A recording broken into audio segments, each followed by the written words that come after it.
Garuda terus terbang.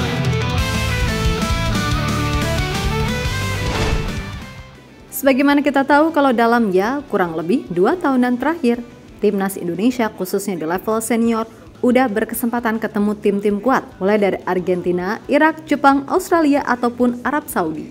Tentu saja dari semua itu, pada akhirnya sedikit banyak berimbas pada kenaikan level tim Garuda itu sendiri. Hal yang pada akhirnya juga menjadi salah satu alasan mengapa tim Garuda kini banyak mendapatkan sorotan, termaksud beberapa tawaran serta rencana uji coba yang datang dari negara-negara kuat lainnya macam Belanda, Rusia, hingga terbaru ada Uruguay. Sesuatu yang kemudian diduga membuat tim-tim di ASEAN khususnya Vietnam merasa penasaran. Kenapa selalu Indonesia? Padahal mengacu pada data yang ada, negara-negara di ASEAN pun juga cukup banyak. Tapi kembali lagi, kenapa seolah-olah hanya Indonesia aja yang dipandang? Dan itulah kenapa media-media di Vietnam makin yakin jika Indonesia emang layak disebut sebagai media darling. Tujuan sayapmu lebar bodohku angkasa, menyatu jauh ke kota cinta, langit cerah meraih asa, terus Garuda terbanglah merdeka. Ayo Garuda kita bisa terus berjuang tanpa henti, di puncak tertinggi raih mimpi. Meskipun dalam urusan diplomatik, hubungan Indonesia dengan negara-negara ASEAN lainnya terbilang oke-oke aja, tapi dalam sepak bola, persaingan tetaplah persaingan. Tak jarang muncul intrik-intrik tertentu yang bikin bumbu persaingan jadi memanas. Dan melihat gimana perkembangan tim nasional Indonesia, so pasti membuat para rival utama seperti Malaysia, Vietnam, dan Thailand merasa jealous.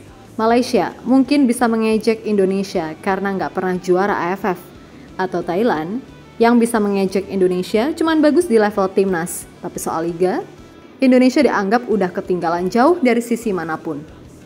Kalau ini fakta sih. Bahkan sama Liga Kamboja aja, Liga Indonesia sekarang udah ketinggalan. Gak usah marah, faktanya emang gitu kok. Nah khusus Vietnam, mereka sampai kini masih merasa kalau tim terbaik di ASEAN ya mereka. Hal itu jelas mengacu pada gelaran AFF yang baru saja mereka raih di akhir tahun 2024 kemarin. Akan tetapi semua juga paham, kalau itu semua nggak ada artinya, sebab pada akhirnya Indonesia juga kan yang dapat sorotan lantaran performa tim Garuda yang sejauh ini oke di round 3. Yap, media Vietnam diketahui gondoknya bukan main ketika melihat Indonesia kini banjir tawaran uji coba dengan tim-tim kuat, karena sebelum ini pun Indonesia berhasil membuat gebrakan dengan mendatangkan Argentina di 2023 lalu. Dan pertandingan antara Indonesia melawan Argentina pada akhirnya memang membuat tim-tim ASEAN sadar jika Indonesia memiliki kelebihan yang tak dimiliki oleh negara lain di kawasan ini. Ya kalau enggak, ngapain juga Argentina mau bermain melawan tim Garuda yang bahkan ketika itu rankingnya buset, ngeri amai. Nah soal laga melawan Argentina, ya so pasti di sana ada peran Erick Thohir, seorang figur yang enggak dimiliki tim ASEAN lainnya. Di mana menurut Ketua Asosiasi Sepak Bola Argentina atau AFA, yakni Claudio Tapia, intinya faktor utama kenapa Argentina mau adalah berkat kehadiran Erick Thohir sebagai ketua PSSI. Yap, Tapia sendiri mengakui jika Erick Thohir cukup terkenal di negaranya. Apalagi dia juga kenal dekat dengan legenda Inter Milan serta timnas Argentina, Javier Zanetti. Saya jelaskan bahwa Argentina bisa bermain dengan Indonesia karena Ketua Umum PSSI Erick Thohir. Ia orang terpandang di Argentina dan juga pernah menjadi pemilik klub besar di Eropa, Inter Milan. Kata Tapia dikutip dari TYC Sport. Ayo Garuda kita bisa terus berjuang tanpa henti, di puncak tertinggi raih mimpi, dunia lihat semangat kami. Ayo Garuda kita bisa terus berjuang tanpa henti, di puncak tertinggi raih mimpi, dunia lihat semangat kami.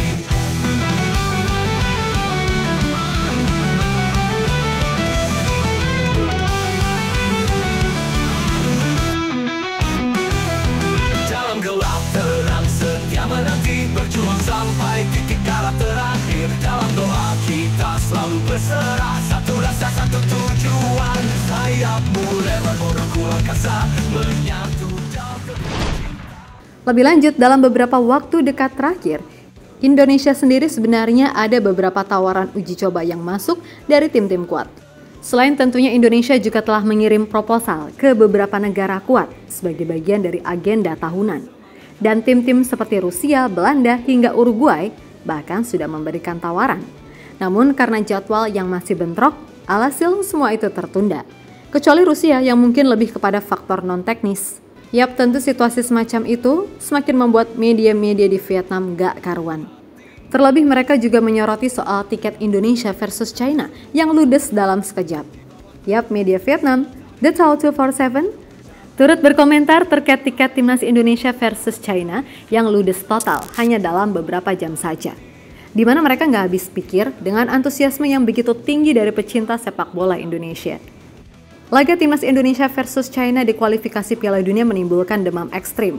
Tiket untuk menyaksikan pertandingan timnas Indonesia versus China secara langsung hampir terjual habis, lebih dari setengah bulan sebelumnya. Tiket termurah dibanderol 300.000, sedangkan tiket termahal dibanderol 1,75 juta rupiah. Selain itu, tiket premium dengan banyak manfaat juga cepat terjual habis, tulis laporan tersebut. Yap, melihat realita yang ada, wajar jika media Vietnam beneran semerajuk itu. Udah Indonesia jadi tim paling disorot, paling laris dapat tawaran uji coba dari tim besar, ditambah fanatisme suporternya yang gila-gilaan. Sedangkan di satu sisi, pelatih timnas mereka yang ditunjuk menangani ASEAN All Stars sekarang lagi mumet. Mana pemainnya satu persatu hilang, plus tiketnya yang sulit laku, membuat Kim Sang-sik bagaimanapun merasa gusar.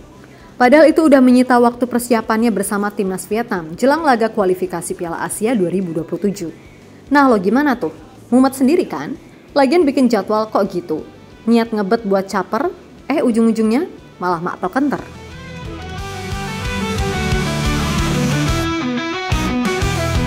Dalam gelap terang setia menanti, berjuang sampai titik kala terakhir. Dalam doa kita selalu berserah, satu rasa satu tujuan. Sayapmu lebar bodohku angkasa, menyatu dalam kekuatan cinta. Langit cerah meraih asa, terus Garuda terbanglah merdeka. Ayo Garuda, kita bisa terus berjuang tanpa henti. Di puncak tertinggi raih mimpi, dunia lihat semangat kami.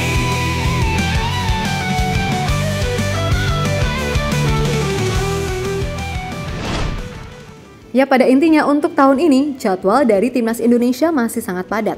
Karena di FIFA Matchday Juni, Indonesia masih harus ketemu China sama Jepang di 2 laga sisa round 3. Kemudian kalau kita melaju ke round 4, ya udah artinya dari Oktober sampai Juni 2026 kita full.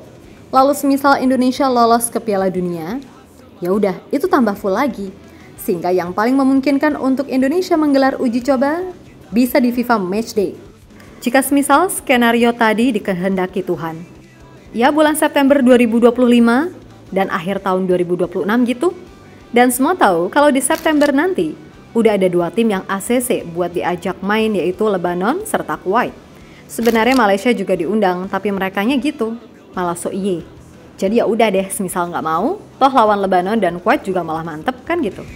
Kita ke puncak takkan berhenti. Ayo Garuda, kita bisa terus berjuang tanpa henti. Di puncak tertinggi raih mimpi, dunia lihat semangat kami. Ayo Garuda, kita bisa terus berjuang tanpa henti. Di puncak tertinggi. Yap, terlepas dari apapun, moga-moga aja deh, entah kapan itu, yang jelas harapannya rencana uji coba sama tim-tim kuat bisa terrealisasi. Karena memang itu udah jadi agenda tahunan, yang paling enggak setahun sekali, datengin tim besar buat main di sini. Kan seru tuh. Misal main ketemu Uruguay. Bisa bayangin nggak? Seorang Darwin Núñez digeprek abis sama Justin Hubner. Atau misal ketemu Belanda, ibarat kakak ketemu adik, pasti ramai pol tuh. Terlebih ada duel Reinders bersaudara. Walah, mantap pastinya. Ya intinya buat sekarang, fokus dulu sama apa yang ada di depan mata. Perihal ada yang ngiri, dengki, atau julid, halah ya wes ben karpe dewe. Kita tetap maju pada rencana serta target yang ada. Untuk itu buat semua elemen timnas, tetap semangat dan sukses selalu. Oke, kita Garuda. Terus Garuda terbanglah merdeka. Ayo Garuda, kita bisa terus berjuang tanpa henti. Di puncak tertinggi raih mimpi. semangat kami.